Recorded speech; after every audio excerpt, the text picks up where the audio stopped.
फिर कॉल आता था मम्मी से कि कितना अब पढ़ोगी, बहुत टाइम हो गया, अब 7 साल होने वाला था। मतलब बहुत पढ़ते-पढ़ते मम्मी बोली अब नहीं होगा। गाँव वाले बोल रहे हैं कि नहीं अब इसका शादी करवा दो, इसका हाइट नहीं है, इतनी छोटी है। 5 भाई-बहन में मैं सबसे बड़ी थी और सबसे हाइट मेरा छोटा था। तो बोलते पढ़ के क्या करेगी, इसका तो हाइट भी नहीं है, देखने में भी सुंदर नहीं है, ज़्यादा तिलक लगेगा, ज़्यादा पढ़ लेगी तो फिर घर तो मैं नहीं जाऊँगी, चाहे मुझे बर्तन क्यों ना धोना पड़े, मैं बर्तन धो के 3 भाई-बहन पढ़ लूँगी, लेकिन घर नहीं जाऊँगी। इसी तरह दोस्त का मदद, मम्मी का मदद, उसके बाद किसी सबका मदद से मैं पढ़ी। उसके बाद मेरे जीवन में 2 टीचर हैं, एक रवि सर फॉरबिसगंज के हैं।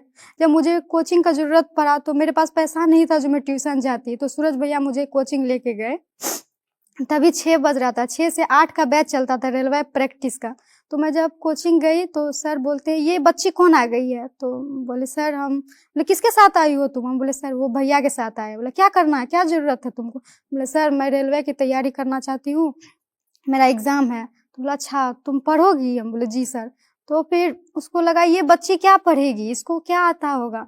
फिर जब सर टेस्ट लिए 2 दिन के बाद तो मेरा 50 स्टूडेंट में तीसरा स्थान आया। तो सर को लगा नहीं चलो इसको सपोर्ट करेंगे तो ये पढ़ेगी।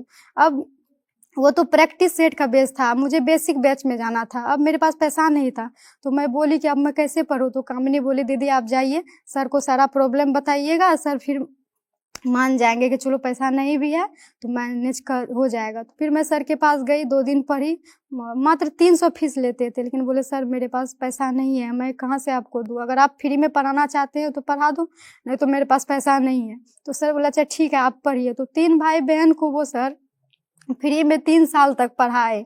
और मेरा हाइट नहीं होने के कारण मैं एसआई का एग्ज़ाम निकाली, उसमें भी मेरा सिलेक्शन नहीं हुआ। फिर जीडी निकाली, उसमें भी नहीं हुआ क्योंकि उसमें हाइट मांगता और मेरा हाइट नहीं था।